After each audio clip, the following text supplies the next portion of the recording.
We have lost 50% of the planet's wildlife over the past 50 years. It's absolutely clear that the pursuit of economic growth means the destruction of the natural world. L'extinction de masse est le problème principal aujourd'hui.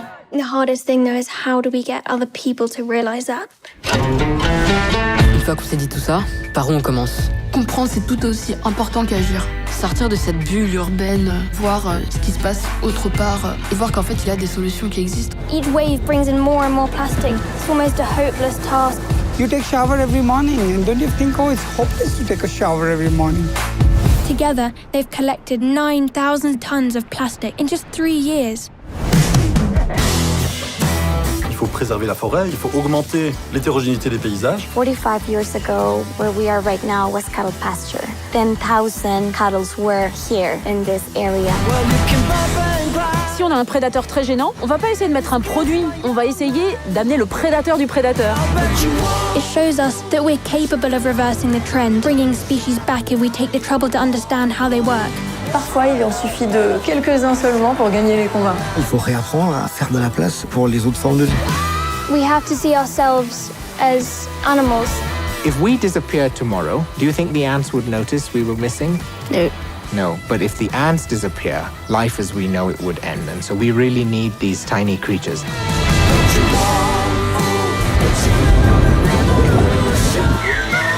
We are feeling that we're separate from the rest of the natural world, but we're not.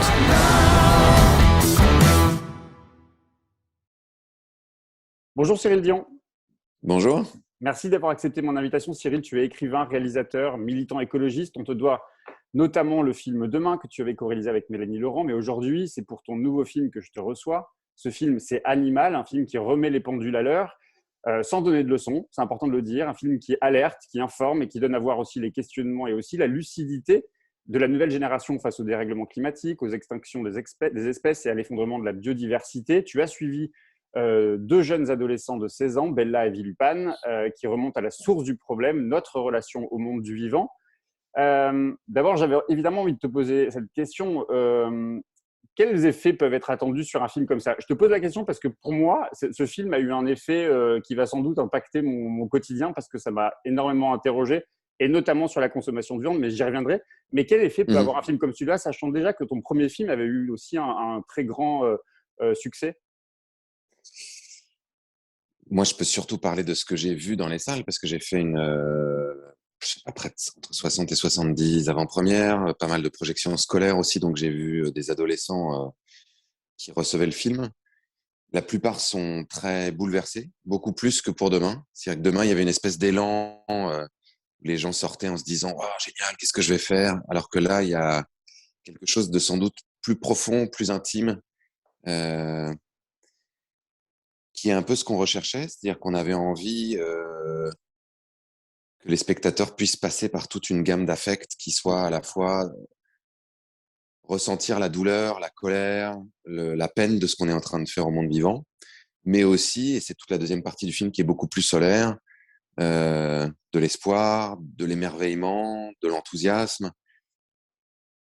Et c'est ce qui semble se passer pour les gens. Donc effectivement, il y en a qui sortent de là en disant je suis brassé, j'ai besoin de 2 jours pour décanter. Il y en a qui sortent en disant je vais arrêter de manger de la viande, je vais arrêter d'utiliser du plastique. Il y en a d'autres qui sortent en disant ça a été un moment assez génial. Une jeune femme qui est venue me voir qui m'a dit moi je suis végane.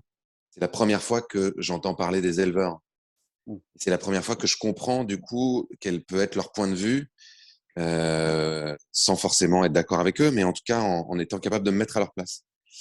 Je me dis, si on a réussi à la fois à ce que des gens disent « Waouh, je vais réinterroger ma consommation de viande, voire même arrêter », et en même temps que des véganes se disent « Waouh, en fait, les éleveurs, ils réfléchissent comme ça, et peut-être que j'ai des préjugés sur eux », c'est qu'on a pu créer de la complexité, ce qui me plaît dans l'idée.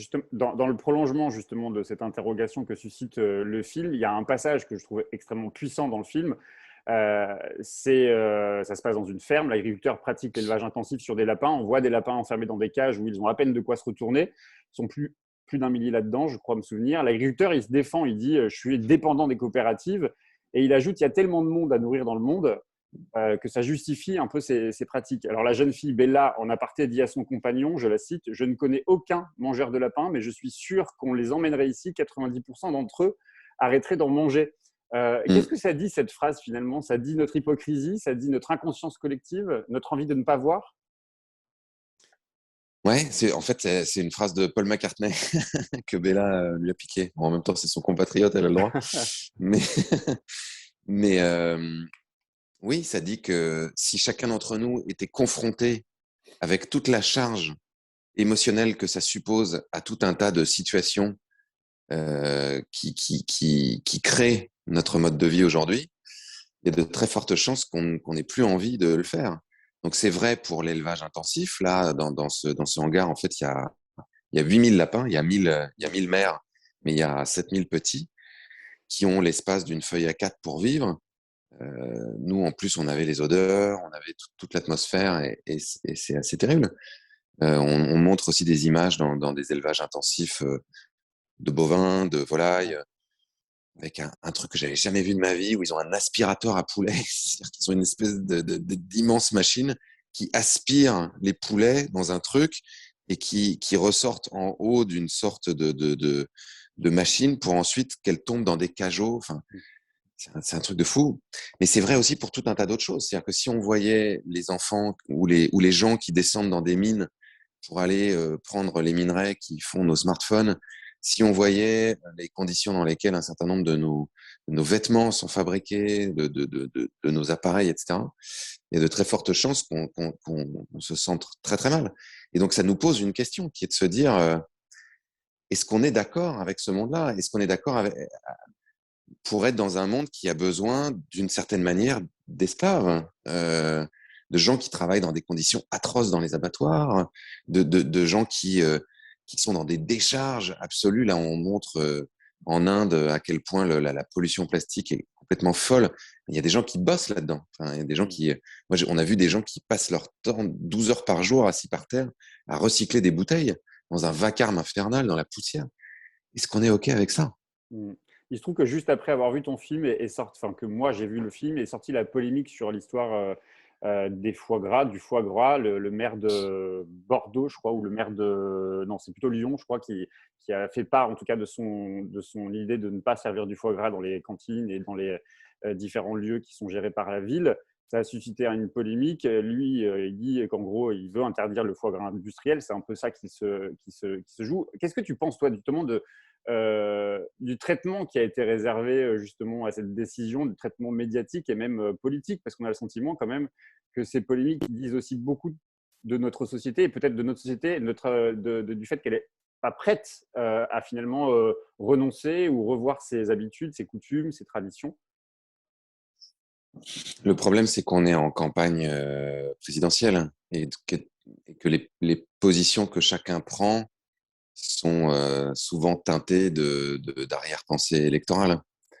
Donc évidemment, quand on est sur un sujet aussi symbolique que le foie gras en France, qui est un pays de gastronomie, qui est un pays qui attache beaucoup d'importance à la nourriture, où le foie gras est une des figures de la gastronomie française, évidemment, il ne faut pas s'attendre à avoir des débats qui sont ni sereins, ni honnêtes, j'ai envie de dire.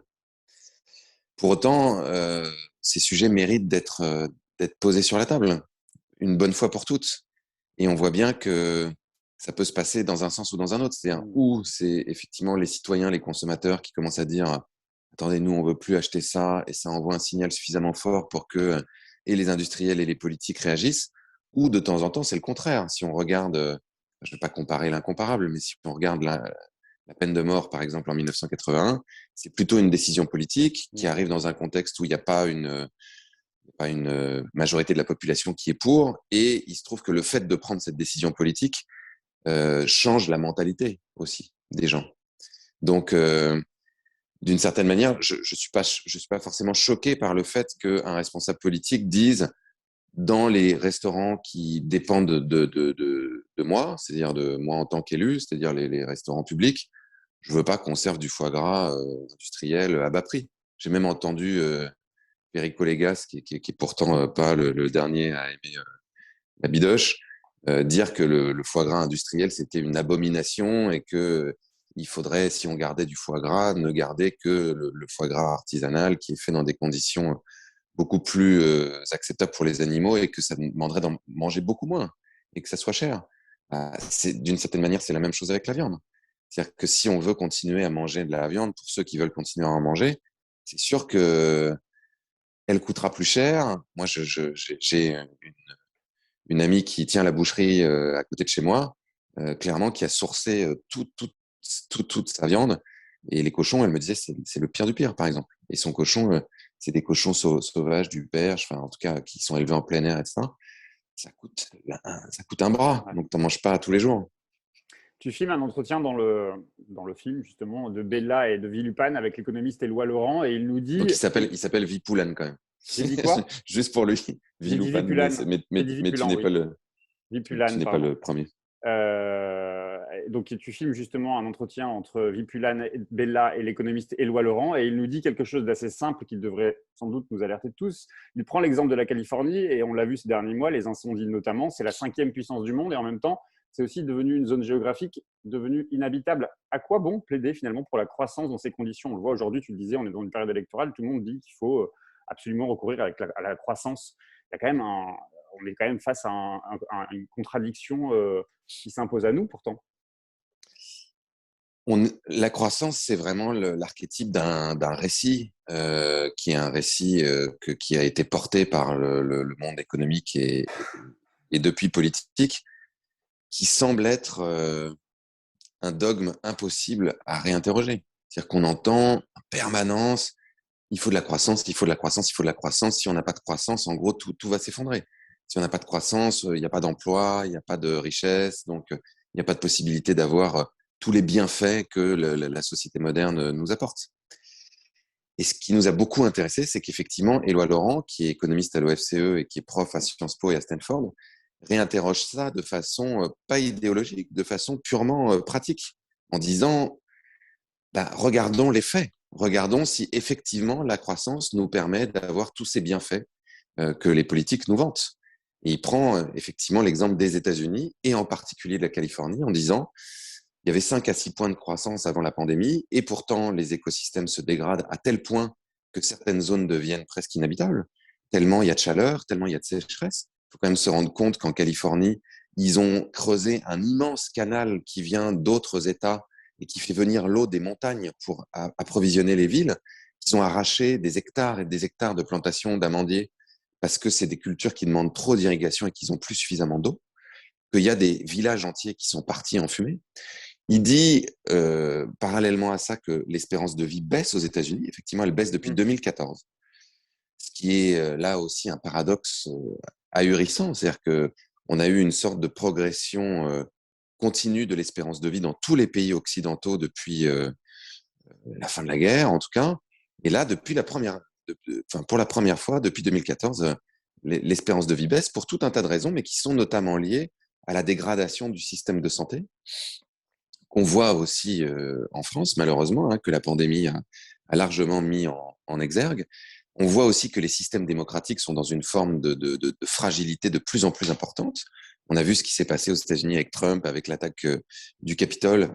On voit là aussi que l'extrême droite est en train de monter un petit peu partout, et particulièrement en France. La croissance n'empêche pas tout ça. La croissance est un indicateur qui est un indicateur macroéconomique relativement aveugle. C'est-à-dire qu'aujourd'hui, une marée noire, une augmentation des accidents de la route, des cancers du poumon, ça augmente la croissance, ça fait augmenter la croissance du PIB. Dans quel genre de société on peut se contenter d'un indicateur aussi grossier d'une certaine manière? Donc ce que dit Éloi Laurent, c'est qu'on a besoin d'inventer des indicateurs qui sont beaucoup plus complets, qui nous donnent une vision beaucoup plus fine du bon état de santé de nos sociétés, à tous les sens du terme. Et donc lui dit que, à son avis, au XXIe siècle, le seul indicateur qui pourrait nous permettre ça, ce sont des indicateurs de santé. Parce que pour que les gens soient en bonne santé, on a à la fois besoin de regarder des indicateurs économiques, des indicateurs sociaux, des indicateurs sanitaires, mais aussi des indicateurs écologiques. Parce qu'on ne peut pas être en bonne santé sur une planète qui se serait réchauffée de 4 degrés, où il y aurait justement des canicules à répétition, des sécheresses, des incendies, des catastrophes naturelles. on peut pas non plus être en bonne santé sur une planète où le vivant disparaît, où il y a de moins en moins de pollinisateurs, où il y a de moins en moins d'oiseaux, où il y a où les écosystèmes comme les forêts ou les océans jouent de moins en moins bien leur rôle pour capter du carbone, pour produire de l'oxygène, etc., etc. Et ça me paraît être frappé au coin du bon sens. Et c'est effectivement dingue que dans des élections présidentielles, on voit, enfin, il y a des choses qui l'expliquent, on pourra en parler, mais qu'on voit ces sujets-là complètement passer à la trappe au profit de sujets qui sont à nouveau des épouvantails, comme l'immigration, la sécurité, etc. Justement, dans le prolongement de cette question sur notre système économique, sur l'idée de croissance, justement, après avoir vu le film, j'ai échangé avec un adolescent qui a vu aussi ton film. Et comme tu as, toi, suivi deux adolescents, Vipulan et Bella, il a voulu te poser une question. Sacha a 16 ans, donc je te propose de l'écouter. Bonjour Cyril Dion. Donc, j'ai vu votre film Animal et je me demandais si vous ne trouvez pas que Vipulan et Bella représentent vraiment les jeunes d'aujourd'hui et ne sont pas un peu trop dans l'extrême pour qu'on puisse s'identifier à eux, et que le vrai problème en ce moment n'est pas plutôt le capitalisme. Qu'est-ce que tu réponds à Sacha, Cyril? Une génération, c'est quelque chose d'hétérogène. C'est comme si on me demandait, admettons que je fasse un film, quand on a fait Demain avec Mélanie et Laurent, est-ce qu'on pouvait dire que Mélanie et moi, on représentait notre génération de trentenaires? Pas forcément. On représente une partie de cette génération, et Vipulan et Bella, c'est la même chose. Ils représentent une partie de leur génération qui est très engagée, effectivement, qui est dans une très grande maturité, qui est dans une compréhension assez fine de ce qui est en train de se produire, à la fois sur le plan politique, sur le plan social, sur le plan écologique. Moi, ça m'intéressait de passer par eux parce que j'avais pas envie que le film reparte à la base.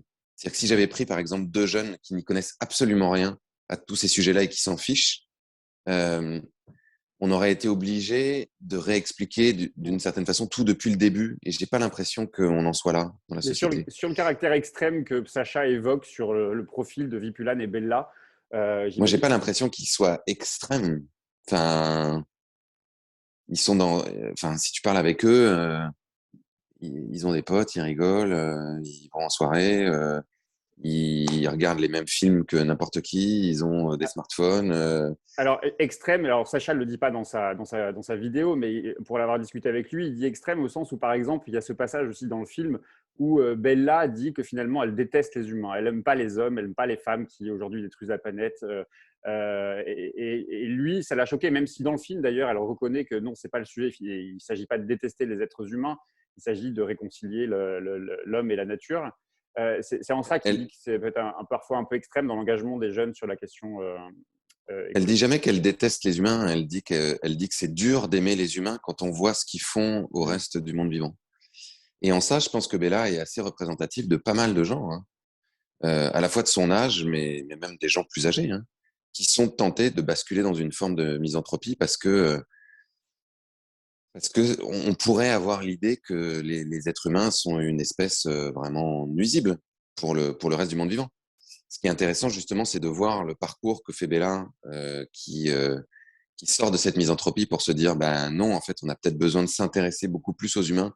Et puis, on a aussi besoin de sauver les humains. Enfin, ils font partie du monde vivant, ce sont des créatures vivantes aussi.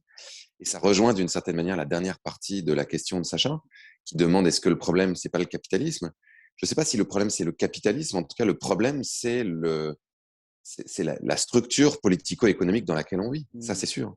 Ce qui nous permet justement de mesurer que ce ne sont pas les humains en tant que tels, en tant qu'espèces, qui sont destructeurs. Ce sont les humains qui sont embarqués dans un système politico-économique qui les conduisent à avoir un certain nombre de comportements, pour une partie d'entre eux, contre leur gré. La plupart des gens n'ont aucune envie de réchauffer le climat, n'ont aucune envie de faire disparaître les espèces vivantes. Ils sont juste pris dans une mécanique qui est notre vie telle que, je veux dire, quand on vient au monde aujourd'hui, on vient au monde dans un endroit où on prend des bagnoles thermiques pour se déplacer, où on a des smartphones, où tous les trucs qu'on va acheter dans les magasins sont suremballés dans du plastique. On n'a pas choisi ça. quand on est. On peut ensuite choisir de se positionner et d'essayer de faire en sorte de vivre autrement. Mais on voit bien que c'est difficile. C'est difficile parce que le monde est construit comme ça. Donc, ce qu'on essaye de dire dans Animal aussi, c'est qu'on a besoin de s'attaquer au cœur de cette problématique, c'est-à-dire au système politique et aux représentations, aux récits. On parlait de la croissance tout à l'heure. Il faut battre en brèche ce récit et proposer d'autres récits. Et c'est ce que Animal essaye de faire. Sur la question humaine, justement, on est près de 8 milliards d'êtres humains sur la planète. On pourrait bientôt passer à 10 milliards d'ici 30 ans. Comment est-ce qu'on fait? On envoie une partie de l'humanité sur Mars, on ralentit, on décroît. Sérieusement, on fait comment? Ça pose des questions démocratiques, des décisions de choix politiques extrêmement forts. C'est une équation assez complexe, finalement. On a deux sujets, en fait. On a le sujet de la démographie et le sujet de l'empreinte écologique. Aujourd'hui, quelqu'un qui naît au Niger ou au Bangladesh, il a une empreinte écologique qui est de l'ordre de 14 fois moins que quelqu'un qui naît aux États-Unis. Donc, on voit bien que ce n'est pas uniquement une question de nombre. Pour autant, c'est en train de devenir une question de nombre parce que tous les êtres humains qui naissent sur cette planète aspirent de plus en plus à vivre comme un Américain. Et donc là, sur la question de la démographie, on a quelques pistes qui sont intéressantes. Il y en a notamment une qui est avancée dans un bouquin de Paul Hawken qui s'appelle Drawdown, qui essaie de lister justement les leviers les plus puissants pour inverser la courbe du changement climatique. Et il s'appuie sur une étude qui a été publiée dans la revue Science en 2011, qui montre que si on permet à chaque jeune fille sur la planète d'aller jusqu'à la fin du lycée, il y aurait de l'ordre, je crois, de 900 millions de personnes en moins en 2050 sur la planète. Si on permettait aussi à chaque femme sur cette planète de pouvoir choisir si elle veut avoir un enfant ou non, donc ce qui passe par l'éducation, mais ce qui passe aussi par l'accès à la contraception, le planning familial, il y aurait à nouveau 900 millions de personnes en moins en 2050. Ce qui veut dire que, d'une certaine manière, la cause des femmes, la cause de l'égalité entre les sexes, rejoint de plein fouet la question démographique et donc la question écologique. Permettre, encore une fois, à chaque femme de choisir son destin et de ne pas se le laisser imposer, soit par des circonstances, là aussi, socio-économiques, c'est-à-dire, en gros, on a besoin d'avoir beaucoup d'enfants parce que ils nous aident économiquement, parce que c'est eux qui prendront soin de nous quand on sera vieux, ni par le patriarcat, c'est-à-dire, en gros, tu fais des enfants, tu restes à la maison et puis tu n'as pas le choix. Si on résout cette question-là, ça nous aide aussi clairement sur la question démographique et donc sur la question de l'exploitation des ressources. Sur la méthode, en tout cas sur les manières d'agir, je me souviens plus si c'est Bella ou Vipulan, mais l'un des deux dit à un moment qu'il faut changer de stratégie. Les grèves, les manifestations, c'est utile, mais ce n'est pas suffisant. Ça veut dire que c'est quoi la bonne stratégie finalement? Je ne sais pas s'il y a une bonne stratégie, c'est plutôt une addition de stratégies. Moi, ce qui me semble saillant dans tous les moments de l'histoire où il y a eu des basculements, qu'on pense à la fin de la monarchie, qu'on pense à la fin de l'esclavage, qu'on pense au droit de vote des femmes, qu'on pense à la fin de la ségrégation aux États-Unis, à chaque fois, pour moi en tout cas, ça n'engage que moi, il y a trois grands mouvements qui coïncident. D'abord, il y a des récits nouveaux qui émergent. C'est-à-dire qu'il y a des gens qui sont capables de penser le monde autrement que comme il est. C'est le fameux discours de Martin Luther King quand il dit « I have a dream ». Il dit « Je rêve d'un monde où mon fils aurait les mêmes droits qu'une personne blanche ». Donc, il est capable de se projeter dans ce monde-là.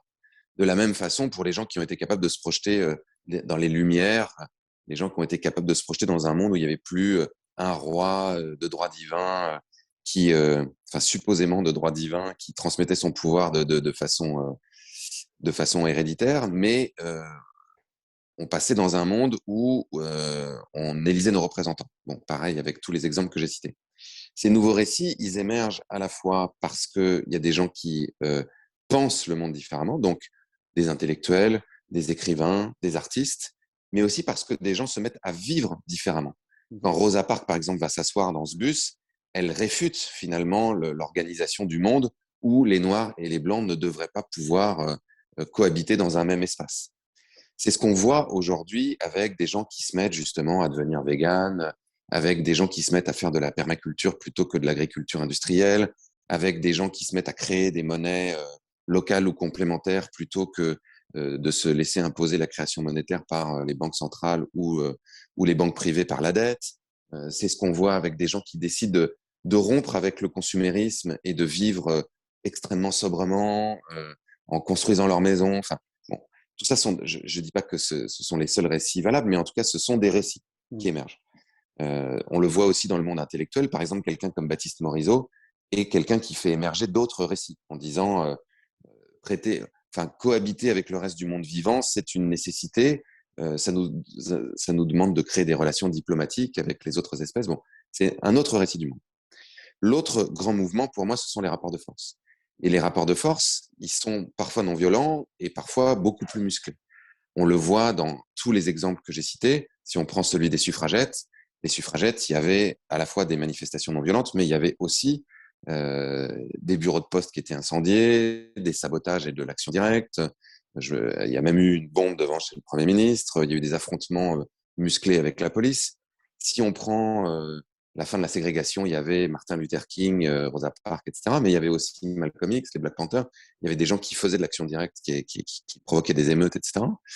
Si on prend la Révolution française, c'est un grand exemple où ils ne sont pas allés uniquement faire un sit-in devant Versailles. Il y a eu là aussi des affrontements assez musclés. Et aujourd'hui, ce rapport de force, il prend plein de formes différentes. Il prend la forme de grandes manifestations dans les rues, donc effectivement, ce sont les marches, de désobéissance civile, d'actions juridiques dans les tribunaux, typiquement l'affaire du siècle, enfin, ce qui s'est passé là aussi en Allemagne, ce qui s'est passé aux Pays-Bas.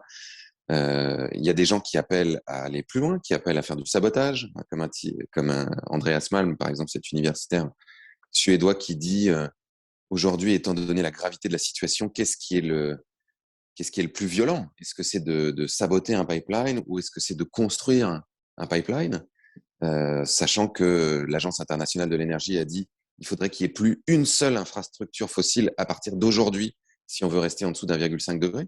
Quand on voit Total qui construit le plus grand pipeline d'Afrique de l'Ouest en Ouganda, où est la violence? Bon.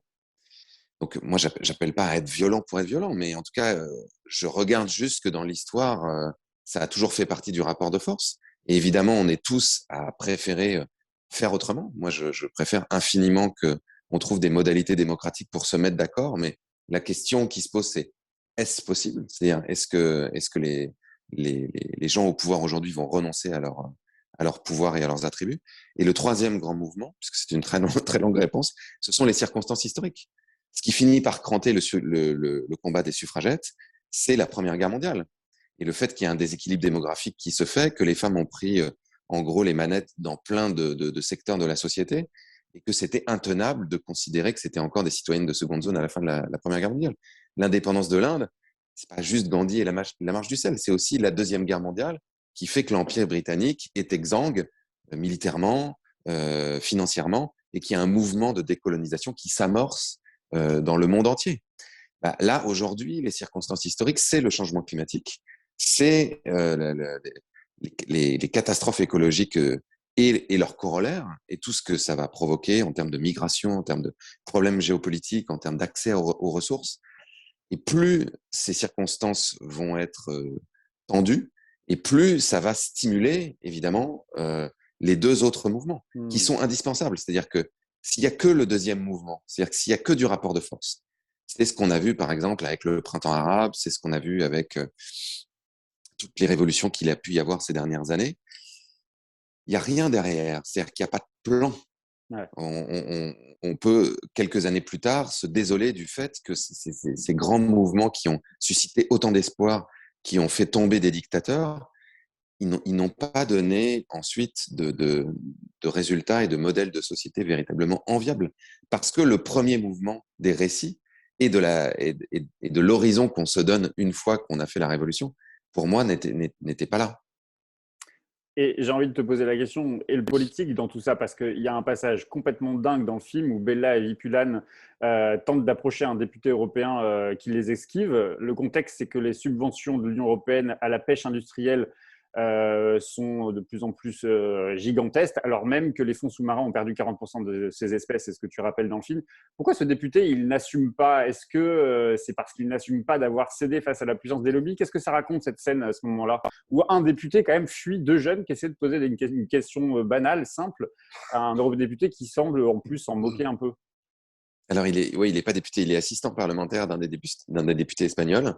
Et pour nous, ce que ça raconte, c'est que il y a vraiment une forme de cynisme. C'est très fréquent que dans les salles de cinéma, quand on projette le film, le public nous demande, mais est-ce que vous l'avez montré à des responsables politiques? Est-ce qu'il ne faudrait pas le montrer à l'Assemblée nationale, au Parlement européen? Donc souvent, ça nous fait rigoler parce qu'on leur explique que ces gens-là savent très bien ce qui se passe. Ils sont au courant.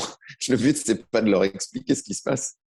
Le but, c'est d'engager des rapports de force. Là, quand on voit ce type s'enfuir, lui est assistant parlementaire, mais il y a deux députés à côté de lui, dont un député hollandais qui est là aussi un chantre de la pêche industrielle qu'on voit à un moment. Il est sur le panel qui parle au reste des députés dans la commission. Ils ont pleinement conscience que ce qu'ils font a un impact considérable sur les fonds marins, qu'ils sont dans une forme de collusion avec l'industrie. Ils le savent puisqu'ils reprennent une partie de leur langage pour le traduire quasiment tel quel dans des amendements. Donc, la nécessité aujourd'hui, c'est d'imposer beaucoup plus de transparence dans ces relations entre les élus et les lobbies industriels, les lobbies d'intérêt privé. C'est certainement d'avoir des mécanismes de démocratie à la fois directs et délibératifs qui soient capables de contrebalancer ce poids considérable que les lobbies industriels ont. Malheureusement, là, ça se passe comme ça pour ce sujet-là au Parlement européen, mais ça se passe comme ça pour plein d'autres sujets. Ça se passe comme ça aussi au Parlement français.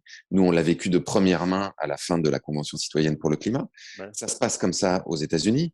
Et pour en avoir parlé avec des gens qui sont vraiment à la pointe de la recherche sur ces sujets-là, je pense à une femme qui s'appelle Hélène Landmore, qui est professeure de sciences politiques à Yale aux États-Unis, qui connaît toutes les études qui ont été faites, dont cette fameuse étude très célèbre de 2014 de Martin Gilens, qui a été publiée par Princeton et Cambridge, qui cherchait à regarder justement qui orientait les décisions publiques aux États-Unis, en étudiant sur plusieurs décennies tout un tas de politiques publiques qui ont été menées.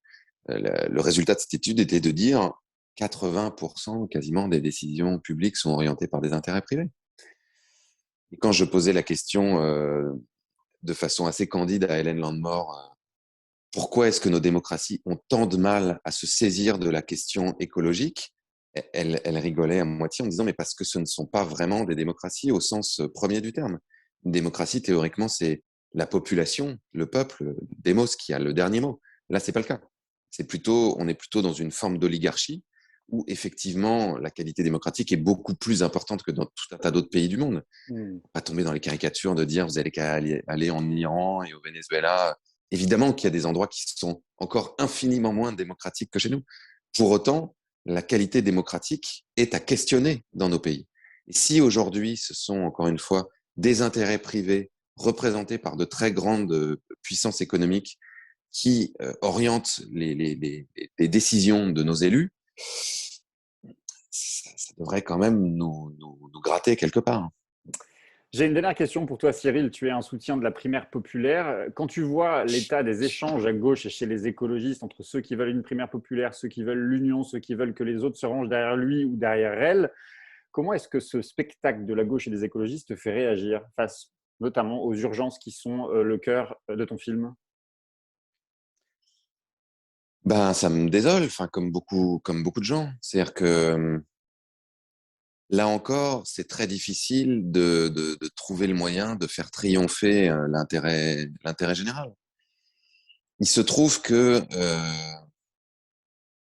pour le moment, je ne sais pas s'il faut appeler ça la social écologie, en tout cas ceux qui portent ces sujets-là, pour moi, n'ont pas réussi à trouver ni le récit qui est capable de répondre à la gravité de la situation et à l'angoisse que les gens peuvent avoir. C'est-à-dire que on voit bien que aujourd'hui les gens ont peur. Et c'est normal. Enfin, je veux dire, on passe notre temps à entendre dans tous les médias qu'il y a une pandémie, que c'est très grave, qu'il y a la crise écologique, que c'est très grave. On nous agite des idées de grand remplacement, de terrorisme.